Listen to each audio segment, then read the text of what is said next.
Mabuhay Luzon, Visayas, Mindanao, Mega Manila, and World. Right now, andito po tayo sa Subic Bay Freeport kung saan gaganapin nga po itong 2016 Giro de Pilipinas or LBC 2017 Ronda Pilipinas qualifying. Ako po ang inyong lingkod, Sto Bado, ha? Ito po si DJ Bobby Odulio. At right now mga kaibigan, atin pong susubaybayan ang almost 80 riders competing sa atin pong karera ngayong araw na ito, kung saan ito po yung magsisilbing Luzon qualifying. So 30 riders among all of the participants ang mapipili at bibigyan po ng pagkakataong sumabak sa 1 million peso 2017 Ronda Pilipinas race next year. Yes, and we would like to invite you to join us dito po sa qualifying na ito. Of course, marami rin po tayo makikita mga action dito. Subaybayan po natin itong araw na ito ng karera. At syempre, bago po namin tuloy ibigay sa inyo ang full recap ng ating pong karera, nais po namin pasalamatan ang LBC. And of course, salamat din po kay Mr. Rolly Cruz and Boss JB Bailon ng Nickel Asia at kay Mr. Rani Cruz ng Subic Bay Metropolitan Authority. Salamat Sir po. Rani Cruz, thank you. At sa kay Raymond O. Wiltec. Alright, let's watch the race.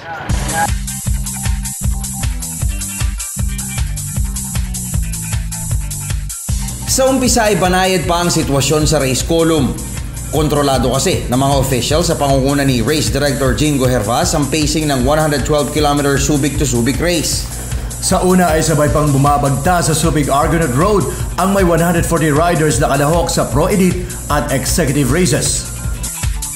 Pero na magsimula ng kumaway ang matatarik na akyatin sa Morong, dito na nagsimulang humiwalay ang mga matitikas sa mga hilaw pa.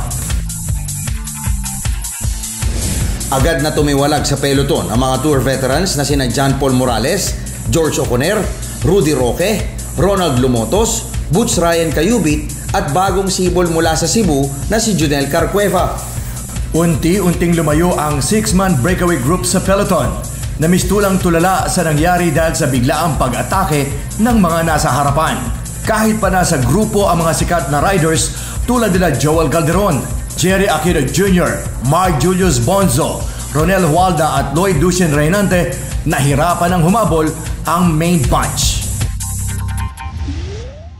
Sa boundary ng Morong at Bagak, dito na lalo pang nagpakita ng puwersa ang 6 na siklista sa first group. At sa pagtayong kapitan ni Morales at Oconer, lalong lumarga ang agwat ng grupo mula sa mga karibal. Sumiba pa sa 2 minutes and 20 seconds ang bentahe ng mga ito mula sa 72 other riders na kalahok sa Pro Elite race. Lalo naman nagpahirap sa albarya ng peloton ng ginawang taktika ng Philippine Navy Standard, kung saan bistulang binantayan ang solo chaser ni si Daniel Van Carino ang pintuan at pinipigilan ang anumang atake ng grupo. 3 siklista kasi ng Navy men ang nasa breakaway group na kinabibilangan ni Roque, Morales at Lumotos na sinamahan ng 2 Go for Gold riders na sina Oconer at Cayubit.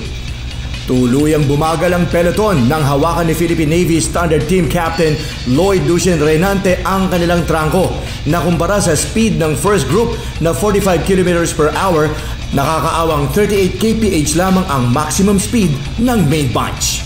At kahit anong sipat pa sa kalayuan ng ginagawa ng mga stragglers, hindi nila malanghap man lamang ang halimuyak ng mga nasa harapan.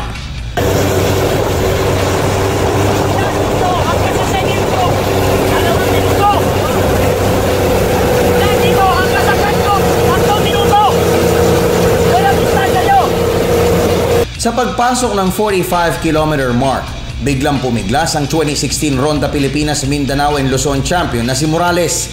Gamit ang kanyang superb mountain climbing skills, nagtala ng mahigit 1 minutong kalamangan ng Marikina City Pride mula sa 5 siklista na dati niyang kasalo sa harapan.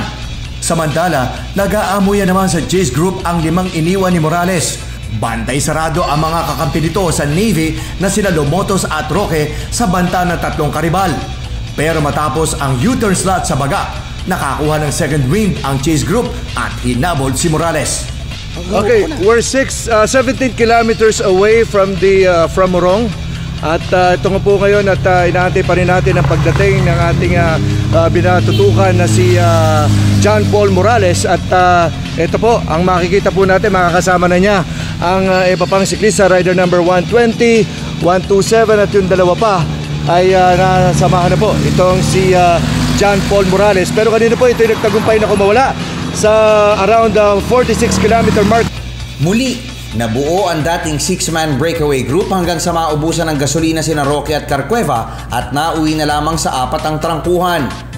Nagsanib puwersa ang 4 sa sumunod na 25 kilometro, partikular sa nakakapagal na panikin ng Morong. Huli naman ng aming kamera ang matinding tensyon sa peloton nang kainin ni Jay Lampawag ang pagal ng sina Carcueva at Roque. Boy, more than 4 minutes behind ang siklistang dadaan po sa ating harapan. Pero hindi pa man umiinit ang puwet ni Lampawag sa solo second, ay amin namang nahagip ang masidhing atake ni Reynante na tila nakakaramdam ng peligro sa kanyang mga kasamahan sa harapan. Pero ang tunay na aksyon ay masasaksihan sa breakaway group ng race column kung saan sinusukat ng gusto ng Go for Gold Riders ang natitira pang lakas ng mga kalaban mula sa Philippine Navy Standard.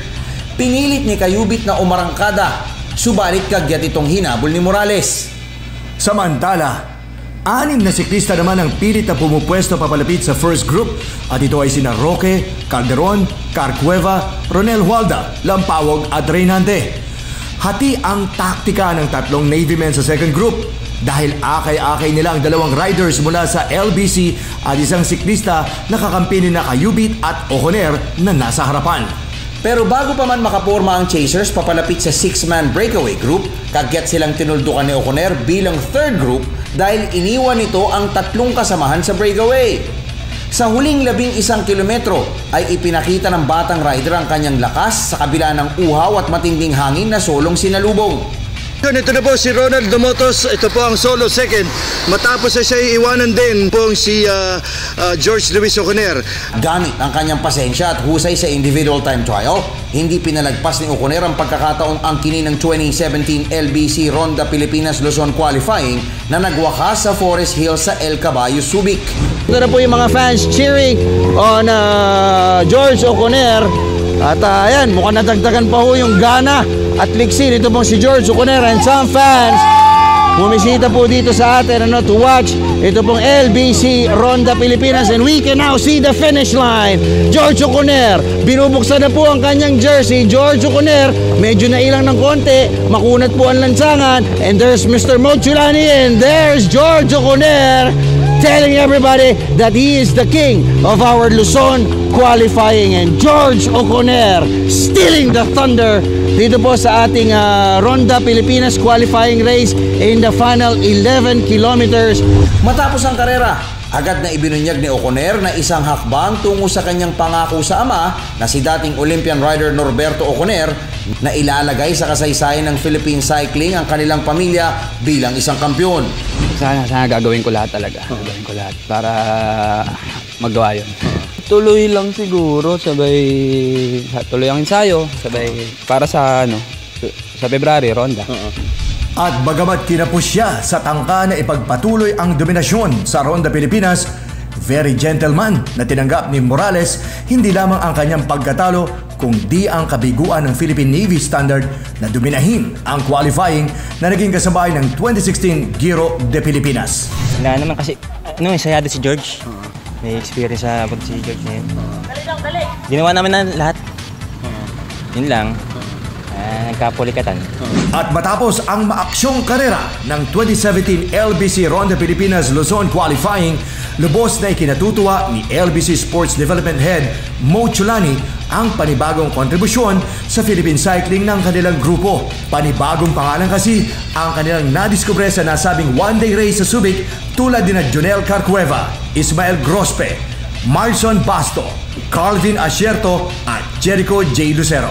Yun yung mission. Yung mission is to really look for really the diamonds in the rough, no? Ang mga tao natin na talagang kailangan lang pagkakataon. So yun yung main part natin. And by finding Cebu, for example, ang laking bagay yun. It really makes, it really quantifies and shows us that really what we're doing is really working, no? Yun talaga ang mission namin. Itinakda ang Visayas at Mindanao qualifiers ng 2017 LBC Ronda Pilipinas sa Bacolod sa darating na Disyembre 4